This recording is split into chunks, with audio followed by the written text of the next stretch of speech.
지금 듣고 보고 계시는 프로그램은 WWF 세계자연기금과 함께하는 그린터뷰의 두 번째 시간으로 생물 다양성에 대한 이야기를 나누어 보고 있습니다. 함께 자리해 주신 분은 바로 대한민국 최초의 영장류학자 김사나 박사님이십니다.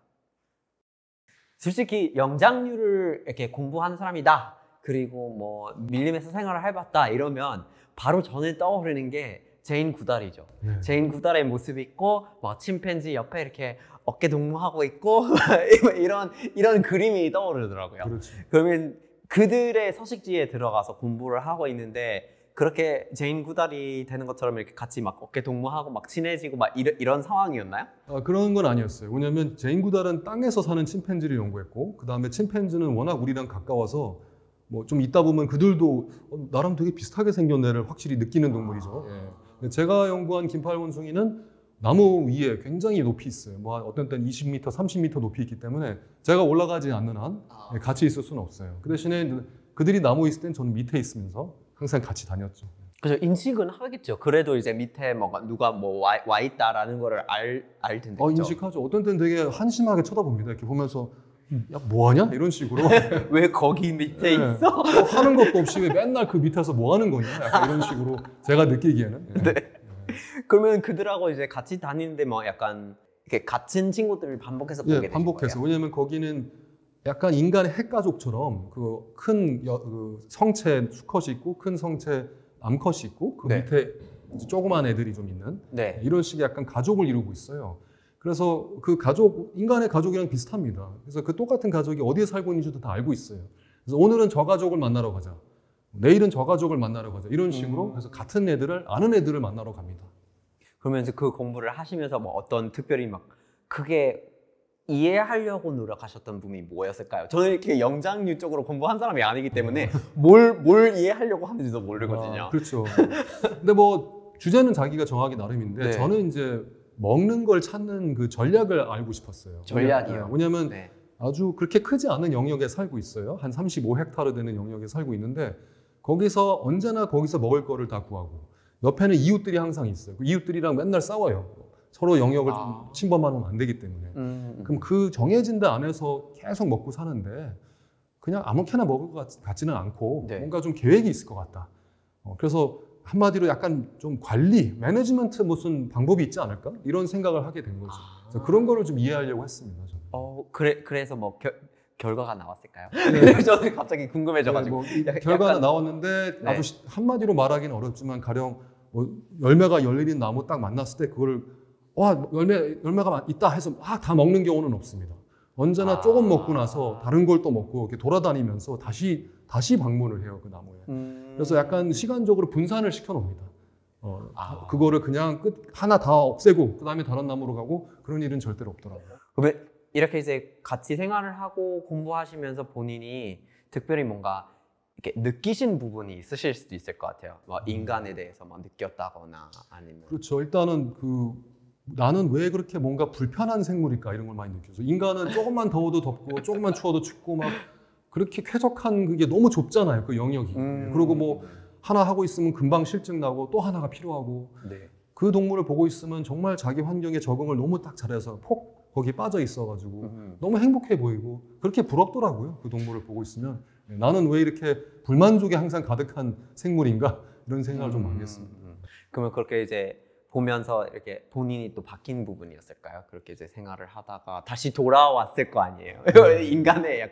인간들이 굉장히 많은 도시로 아니면 가끔씩 자카르타에 들어가거나 하셨을 텐데 그럴 때 막 대조돼서 느끼는 건 어떠셨을까요? 그렇죠. 근데 그때 확실히 느낀 거나 인간은 약간 그 양다리를 걸친 존재구나라는 느낌은 양다리 걸친 존재요? 도시도 필요하고 자연도 필요한.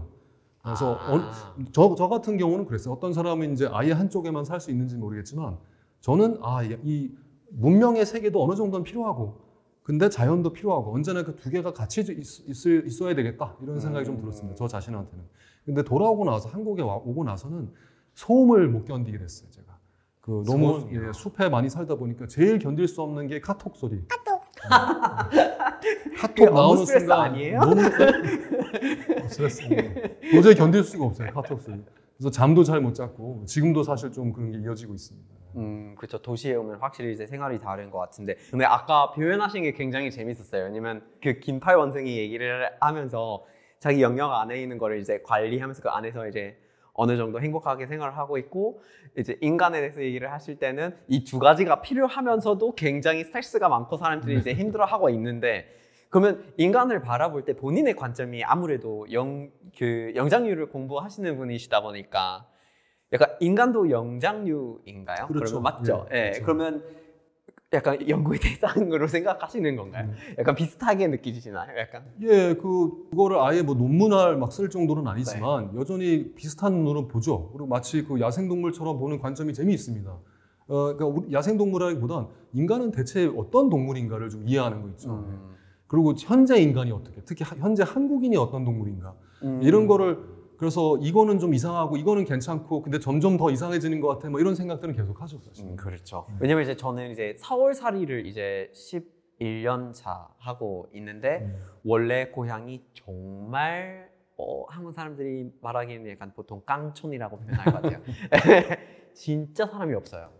사람이 정말 없고 다 숲이고 굉장히 조용하고, 그리고 이제 학교에서 수업 받을 때 항상 교실 나가서 막 숲속에 들어가가지고 창의적 글쓰기 하고 막 낙엽 모아와서 이 구역 안에 나무 몇 종 있을까요? 하고 이런 식으로 이제 교육을 하는 곳에서 자랐거든요. 네.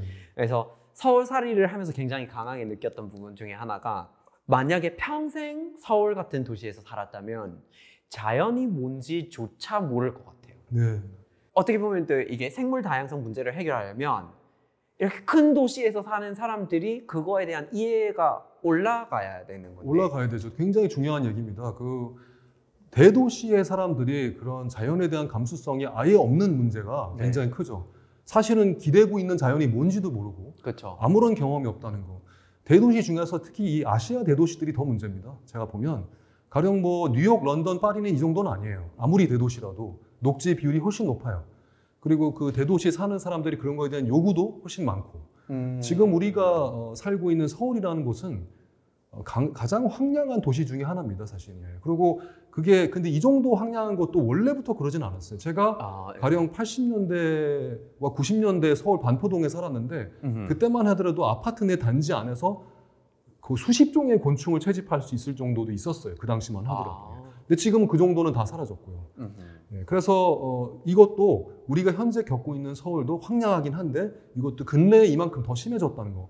언제나 이렇지 않았다는 걸 우리가 기억을 해야 됩니다. 그래서 그런 걸로 돌아가는 움직임을 일으켜야 되고, 현재 그런 돌아가려는 움직임을 영어로는 리와일딩이라고 하고 우리나라에서도 재야생화 움직임이라는 것이 이제 막 점점 많아지고 있습니다.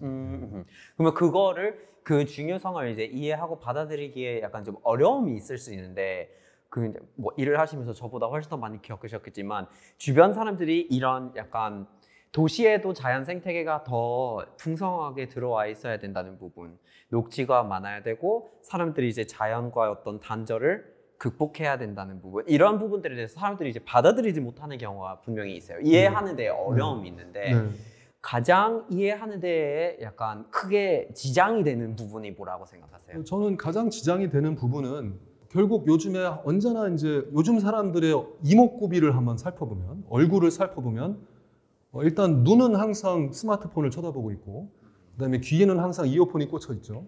요즘 이제 코로나다 보니까 마스크로 코와 입이 가려져 있습니다. 그렇죠. 그러니까 모든 이목구비가 다 차단된 상태로 살고 있는 걸 정상 상태로 여기고 있는 거죠. 그 얘기는 뭐냐면 나는 세상은 아무것도 쳐다보지 않고 아무것도 느끼지 않겠다는 선언을 하고 매일 하루를 사는 거랑 똑같은 거죠, 사실. 네, 그런 차단과 단절이 제일 문제라고 느껴지고요. 그리고 그런 차단과 단절을 바탕으로 음식도 다 시켜 먹고 사람들이랑 대화도 안 하고 그냥 폰으로 다 톡 같은 걸로만 하고, 모든 것이 간접 경험인 것이죠. 직접 경험이 하나도 없고, 게다가 환경은 더 엉망이 돼 있는 거. 여기서 점점 그런 식으로 계속 멀어져가는 그 상황에서 아무런 브레이크가 없는, 그 브레이크를 느끼게 해줄 것들이 주변에 있어도 불충분한 상황에서 그런 상황에 있는 것이 굉장히 심각한 상황입니다. 그런 직접 경험을 좀 더 많이 할 수 있어야 될 텐데. 그렇죠. 그렇죠? 뭐 만약에 이제 그거를 이제 더 내 일상에 그런 거 다 하고 싶은데 어떻게 해야 하는지 모르는 사람들이 있을 것 같아요. 왜냐면 애초에 뭐 서울에서 뭐 어릴 때부터 막 살았고 막 대도시에서만 살아봤고 항상 단절하는 생활만 해봤는데 나도 자연을 만나보고 싶은데 보통 이렇게 생각하는 사람한테 뭐부터 하라고 추천하실까요? 근데 그런 사람이야말로 네. 언제나 지금 요즘 그 사람들의 자기 안을 들여다보라고 일단 얘기를 하고 싶습니다. 왜냐하면 많은 사람들이 내가 뭐 도심의 자연은 뭐 생물 다양성은 뭔 소리인지도 모르겠어라고 말은 하지만 사실은 여름 여행 갈 때 어디 갑니까? 다 바다 가거나 산에 가거나 계곡에 가요. 그렇죠. 네, 그리고 넌 취미가 뭐야? 그럼 뭐 뭔지 몰라도 뭐 낚시를 좋아한다든가 아니면 요즘에 그렇게 많은 사람들이 골프를 치길 좋아하잖아요. 다 알고 보면 어떤 종류든 뭔가 자연하고 접속하는 부분들이에요, 다 이게. 있죠. 네, 아니면 내가 내 강아지랑 같이 있는 걸 좋아한다는 거, 생물이랑 같이 있는 거죠. 사실은 지역 축제에 가서 뭘 하더라도 뭐 꼭 무슨 뭐 광어 축제에 가서 뭐 광어를 먹는 한이 있더라도 사실은 그 동물과 만나고 싶어하는 그 욕구가 다 있습니다. 그래서 그런 것들이 뭐 낚시로 나오든 골프로 나오든 그런 식으로 나오고 있는 거죠. 내가 여름 휴가 때 바다로 가고 싶고 그렇게 산에 갔을 때 그쵸. 감동을 받는 거 그거를 당연히 도시에서 해야 되는 거죠. 그게 1년에 한 번 하고 끝일 거면 진짜로 1년에 휴가라는 게 1년 하고 끝일 거면 삶을 왜 삽니까? 네, 그래서 그것들을 계속 유지시키려면 당연히 자연이 우리 주변에 있어야 되는 거죠. 그거 당연히 그래서 아이들이 있는 부모들은 언제나 어떻게 합니까? 그런 좋은 곳으로 데리고 가려고 하잖아요. 데리고 가죠. 네, 근데 데리고 가는 걸로는 불충분합니다. 언제나 주변이 있어야 돼요. 그래야지만 그걸 보고 자란 사람이 되고 그래야지 정신도 황폐화되지 않고 마음도 건강한 사람이 될 수 있는 거죠. 그러니까 우리가 자연을 체험하러 가는 것도 중요하지만 그 자연이 우리 주변에 있으니까 항상 체험하게 되는 상황이 어떻게 보면 더 중요할 수도 있는 상황이죠. 그렇죠. 어떻게 보면 그러면 이제 우리가 생물 다양성을 좀 더 이해하고 자연을 좀 더 체험하고 그러면 이런 약간 현대인들의 사회에서 생기는 문제점 이런 약간 사람 대 사람의 어떤 문제점들이 조금씩 더 해결이 될 수 있는 가능성도 있을 것 같다는 생각이 갑자기 들어요. 그렇죠. 그러면 우리가 생물 다양성이 이제 파괴가 되면 그 영향이 그냥 자연으로 남아도는 게 아니라 우리한테 결국에 이제 돌아온다는 부분. 이렇게 젠가처럼 이렇게 하고 있다가 결국 무너지면 우리도 같이 무너진다는 것. 그런 거를 이제 기억을 해둘 필요가 있을 것 같아요. 그렇죠. 예. 네. 오늘 일단 이제 이제 김선아 박사님이 이렇게 이제 시간을 내주셔서 같이 함께 이렇게 해주신 건 너무 감사드려요. 감사합니다. 이게 굉장히 재미있는 말씀을 많이 해주셨고 그리고 저도 역시 이렇게 제가 이제 자연에 대해서 많이 알고 있다고는 생각했지만 근데 이제 분명히 우리가 쓰는 말들이나 이런 거에 또 좀 약간 좀 신경을 더 쓸 필요가 있을 것 같아요. 이제 긴팔 원숭이이긴 하지만 원숭이도 아니라는 것. 네. 그죠? 이러한 부분들에 대해서 좀 더 생각을 해보고 가능하면 직접적으로 자연을 체험을 해보면서 생물 다양성을 지켜나가도록 노력을 해봐야 되겠습니다. 네. 혹시 이제 마무리로 특별히 해주고 싶으신 말씀 있으실까요? 그 자연과의 체험이 매우 중요한데 체험이란 말이 요즘에 잘못 사용되고 있죠. 막 어떤 동물을 가둬놓고 막 만지고 하는 걸 체험이라고 쓰이는 그쵸. 경우가 많아요. 그런 종류라는 것은 오히려 그런 자연의 체험이 아니에요. 그것은 아까 얘기한 뭐 낚시라든지 골프라든지 자연 속에서 벌어지고 있지만 생태 감수성을 높이는 행위는 아닙니다. 지금 우리한테 감수성 필요한 건 동물이라든지 어떤 걸 만진다든가 죽인다든가 이런 것도 뭐 일부 정 필요하면 할 수도 있겠지만 그렇게 아닌 이상 진짜로 생태 감수성을 넓혀서 자연을 좀 더 이해하고 그것을 자연스럽게 받아들일 수 있는 그런 경험이 필요한 거예요. 그러니까 그것은 그냥 무슨 갑자기 뭐 어디 조그마한 무슨 체험장에 싹 들어간다고 되는 것이 아니라 진짜 거대한 자연이 필요한 겁니다. 거대한 자연 또는 적어도 아주 거대하진 않아도 자연이 스스로 돌아가는 그런 어떤 그 정도 규모의 자연 그리고 야생의 자연이 필요한 겁니다. 그냥 어떤 사람이 만들어 놓은 정원이라든가 막 맨날 가꾸는 그런 것이 필요한 게 아니고 그래서 조금은 불편할 수도 있고 낯설 수도 있지만 자연은 원래 완전히 타자예요. 타자. 내가 익숙한 존재가 아니에요. 지금 아까 제가 처음에는 이 차단된다는 걸 말했지만 차단됐다는 문제 다음에 두 번째 문제는 우리가 진짜 타자를 받아들일 준비가 아무것도 안 돼 있다는 거. 언제나 익숙한 것만 찾는다는 거. 그쵸. 너무 편한 거.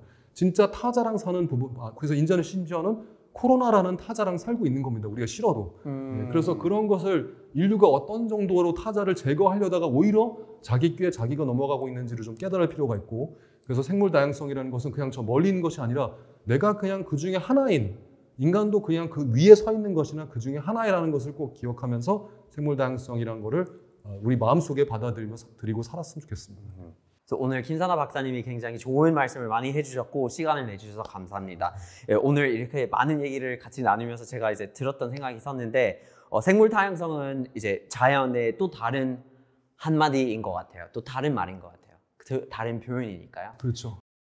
WWF 세계자연기금이 기획한 그린터뷰를 함께 해주셨는데요. 오늘은 한국 최초의 영장류학자, 생태학자 김사나 박사님과 함께 했습니다. 생물 다양성에 대한 이야기를 나누어 봤습니다.